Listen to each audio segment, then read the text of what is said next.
और 4 ही तरह के टॉपिक्स सूरह बकरा के दूसरे पारे यानी सयाउल में हैं, जिनमें सबसे पहला है किबला की तब्दील, और दूसरे नंबर पे है आयते बिर और अबवाबे बिर, और तीसरे नंबर पे एक बीमारी ताउन का जिक्र है, और चौथे नंबर पर तालूत की कहानी है। और तीसरे पारे में जो सूरह बकरा के टॉपिक सबसे पहले हमने जिक्र किया था तहवील किबला की, जो किबला तब्दील हुआ था बैतुल मुक़द्दस से बैतुल्लाह की तरफ। तो इसके बारे में थोड़ी सी मालूमात ये जान लीजिए कि तकरीबन 16 से 17 महीने हिजरत के बाद नबी पाक सल्लल्लाहु अलैहि वसल्लम जो है वो बैतुल मुक़द्दस की तरफ मुंह करके नमाज पढ़ते थे। लेकिन उसके बाद एक दिन एक सहाबी ने नबी पाक सल्लल्लाहु अलैहि वसल्लम के साथ नमाज पढ़ी, तो उन्होंने देखा कि नबी पाक सल्लल्लाहु अलैहि वसल्लम ने काबे की तरफ मुंह करके नमाज पढ़ी है। तो इसके बाद उन्होंने जाकर देखा कि कुछ लोग जो है वो नमाज पढ़ रहे हैं मस्जिद में और वो बैतुल मुक़द्दस की तरफ मुंह करके नमाज पढ़ रहे हैं। तो उन्होंने कहा कि मैं अल्लाह को गवाह बनाकर कहता हूँ कि मैंने नबी पाक सल्लल्लाहु अलैहि वसल्लम को काबे की तरफ मुंह करके नमाज पढ़ते देखा है। तो उन्होंने दौरान नमाज ही अपना रुख बदल लिया और अपना रुख काबे की तरफ कर लिया, और इस मस्जिद को आज हम मस्जिद किबलतैन के नाम से जानते हैं। तो ये तो हो गया वाकया किबला तब्दील होने का। और दूसरा टॉपिक था आयते बिर और अबवाबे बिर। आयते बिर सूरतुल बकरा की 177 आयत है, और बिर का मतलब है नेकी या अच्छा काम। आयते बिर में अल्लाह पाक ने तमाम तरह के अकायद, नेक अमाल, सबर, माशरत, इनका जनरल जिक्र किया है, और अबवाबे बिर में इनकी तफसील बयान की है। तो पहले बात कर लेते हैं आयते बिर की। 3 तरह के सब टॉपिक्स हमने इकट्ठे किए हैं आयते बिर के हवाले से, जो है फेथ यानी ईमान, किन चीज़ों पर ईमान, अल्लाह पे ईमान, आखिरत पर ईमान, फरिश्तों पर ईमान, किताबों पर ईमान और नबियों पर ईमान। दूसरा जो है वो है नेक, जिनमें हम दूसरे मुसलमानों या दूसरे इंसानों के हकूक यानी हकूकुल इबाद का ख्याल करें, उनसे नरमी का ताल्लुक और उनसे अच्छा रवैया और उन पर खर्च करें अल्लाह ताला की रजा की खातिर। और हकूकुल्लाह भी इसमें आते हैं, जिसमें नमाज है, ज़कात है और इंसानियत के लिए अच्छे काम कर। तीसरी चीज जिसका इस आयत में जिक्र है वो है सब्र। जब भी इंसान पर कोई ऐसी अचानक मुश्किल आ जाए, कोई खतरे की घड़ी हो, कोई भी आजमाइश आ जाए, तो उस पर आप सब्र करें, और सब्र वही है जो इब्तिदा में किया जाता है। और अब बात कर लेते हैं थोड़ी तफसील से अबवाब बिर की। बाब अरबी में दरवाजे को कहते हैं, अबवाब उसकी जमा है यानी नेकियों के दरवाजे। सबसे पहले इसमें जिक्र आया है सफ़ा और मरवा का। तो मुशरिकीन भी उस ज़माने में सफ़ा और मरवा की सही करते थे अपने बुतों के लिए, उनकी अज़मत के लिए, और इस पर अल्लाह ताला ने आयत उतारी कि सफ़ा और मरवा जो है वो अल्लाह की निशानियों में से हैं। ठीक है, इसके बाद जिक्र होता है हराम से बचने का। क्या क्या चीज़ें हराम है? ठीक है, मुर्दार जानवर का गोश्त हराम है, वो जानवर जो खुद मर गया हो वो हराम है। इसमें जो एक्सेप्शन है वो फिश, मछली और ग्रासों पर की है। ठीक है, और वो जानवर भी हराम है जो सही तरीके से ज़िबा ना हुआ हो। ठीक है, और वो जानवर भी हराम है जो जानबूझकर जिस पे तकबीर ना पड़ी गई हो उसको ज़िबा करते हुए। इसी तरह खून हराम है, और सूअर हराम है, पिग हराम है, और कोई ऐसा जानवर जिस पे अल्लाह के सिवा किसी और का नाम लिया गया हो वो भी हराम है, या ऐसा कोई जानवर शराब और जुए की हुर्मत बयान की गई।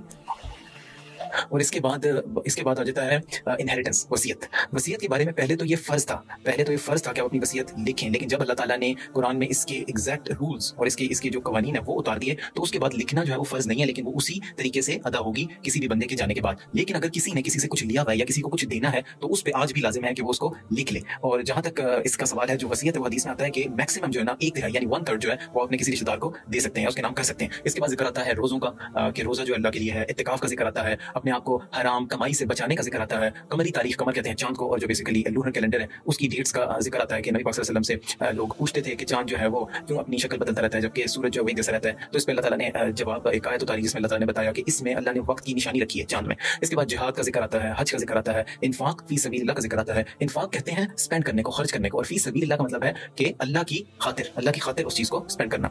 और इसमें अल्लाह ताला ने एक मिसाल भी दी है कि एक बीज की एक सीड है जो बेसिकली 700 सीड्स प्रोड्यूस करता है। अल्लाह के नाम में खर्च करना ऐसा ही है।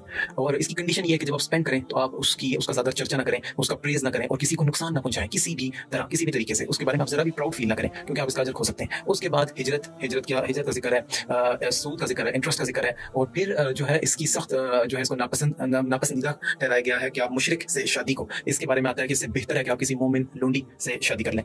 और फिर उसके बाद हैज़ का जिक्र है, मेंसेस का जिक्र है, और बहुत इंपॉर्टेंट टॉपिक है ये आयतें इसलिए उतरी थी उस वक्त जो जूस थे, जो यहूदी थे, वो बिल्कुल ही अपनी औरतों को घर से निकाल देते थे, उनका पका हुआ खाना नहीं खाते थे, और जो क्रिश्चियंस थे वो जो है वो बिल्कुल ही एहतियात नहीं करते थे। वो इन दिनों में भी जो है उनके साथ रहते थे और वो चीज़ें करते थे जो कि नहीं करनी चाहिए। तो अल्लाह पाक ने बड़ी वजाहत के साथ फरमाया कि ये जो है ये गंदगी है और इन अयाम में आप इनसे दूर रहें। इसके बाद जिक्र आता है इला का। इला कहते हैं कसम खाने को, और स्पेशली जो है स्पाउस के बीच यानी मियाँ बीवी के बीच जो कसम खाई जाती है, और ये वो कसम है जो खाई जाती है कि एक बंदा अपनी बीवी के पास नहीं जाएगा, और शरई मुद्दत जो है इसकी वो 4 मंथ्स है। ठीक है, और अगर वो 4 महीने महीने कंप्लीट नहीं करता और उससे पहले अपनी बीवी के पास चला जाता है तो फिर उसको इसका कुफारा अदा करना पड़ेगा। इसके बाद जिक्र आता है डिवोर्स का, और उस जमाने में जहालियत में बहुत सी तलाकें होती थी, 10-20 तलाकें दे दी जाती थी और फिर वापस रिवर्ट कर लिया जाता था। इसलिए ये शराइत अल्लाह की तरफ से रखी गई कि 2 तलाकों तक तो आप रिवर्ट कर सकते हो, वापस जा सकते हो, लेकिन तीसरी तलाक जो है वो फाइनल है, उसके बाद आप वापस नहीं जा सकते।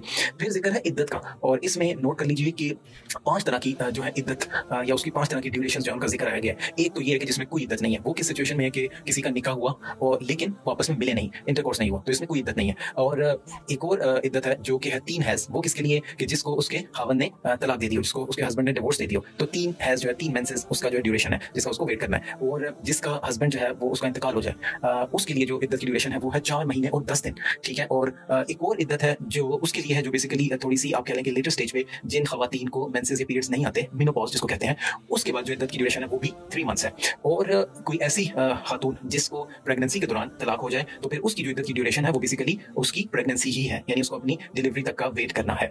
और इसके बाद अल्लाह ताला ने जिक्र किया कि जो इद्दत में है उन खवातीन को आप निकाह का पैगाम भेज सकते हैं, तो आप ओपनली तो नहीं भेज सकते लेकिन आप इशारतन उसका पैगाम भेज सकते हैं। फिर अल्लाह ताला ने ब्रेस्ट फीडिंग का जिक्र किया कि इसकी जो ड्यूरेशन बताई गई कुरान में वो 2 साल है, लेकिन अल्लाह पाक ने साथ साथ ये भी फरमाया कि ये 2 साल से कम भी की जा सकती है, राइट कंसल्टेशन, मशवरे के साथ, ठीक है। और अल्लाह ताला ने ये बताया कि 2 साल तक जो है वो हस्बैंड को बेसिकली एक्सपेंस उठाना है बच्चे का, जब तक अगर उसको डिवोर्स भी हो जाए, कोई ऐसा केस है कि अगर किसी को डिवोर्स हो जाती है तो तब भी उसने 2 साल तक अपने बच्चे का एक्सपेंस उठाना है। और इसके बाद जिक्र आता है हक महर का। हक महर की क्या कंडीशन है? हक महर जो है वो अगर डिसाइड हुआ है और निकाह के बाद दिया गया है, हक महर के बारे में जो है ना वो 2 चीजें, एक तो ये है कि एक कंडीशन है जिसमें किसी का हक महर डिसाइड हुआ है और उसकी डिवोर्स हो जाती है आपस में मिले बगैर, तो इस केस में आधा हक महर जो अदा किया जाएगा। और एक दूसरी कंडीशन बयान की गई है जिसमें कोई हक महर डिसाइड नहीं हुआ और डिवोर्स हो जाती है, तो इसमें अल्लाह पाक अल्लाह सुब्हानहू तआला ने फरमाया कि जो निकाह है ना वो हक महर को डिसाइड किए बगैर हो सकता है, लेकिन जो हस्बैंड है उसको फिर भी हक महर अदा करना पड़ेगा। और अब बात कर लेते हैं टॉपिक नंबर 3 की, जो था ताउन की बीमारी का। ये एक कम्युनिकेबल डिजीज थी जो एक से दूसरे को लगती थी, और वहाँ के लोग जो थे मौत के खौफ से, मौत के डर से वहाँ से भाग गए थे जहाँ पे ये बीमारी आई थी, और अल्लाह ताला ने इन सबको मौत दे दी थी। और फिर एक अल्लाह ताला के पैगंबर हिस्कील अलैहिस्सलाम जो है वो वहाँ से गुजरे और उन्होंने अल्लाह ताला से दुआ की, तो अल्लाह ताला ने इन सबको जिंदा कर दिया। और चौथा टॉपिक जो था वो था तालूत का किस्सा। तालूत जो है बेसिकली उसको किंग बनाया गया था बनी इसराइल की खसूसी दुआ पर, और उसके बाद उनकी बेसिकली लड़ाई हुई थी जालूत से, जिसमें हज़रत दाऊद अलैहिस्सलाम का बहुत अहम किरदार था और अल्लाह ताला ने इनको फतह दी थी। और ये थी वो सारी बातें जिनका सूरह बकरा के दूसरे पारे से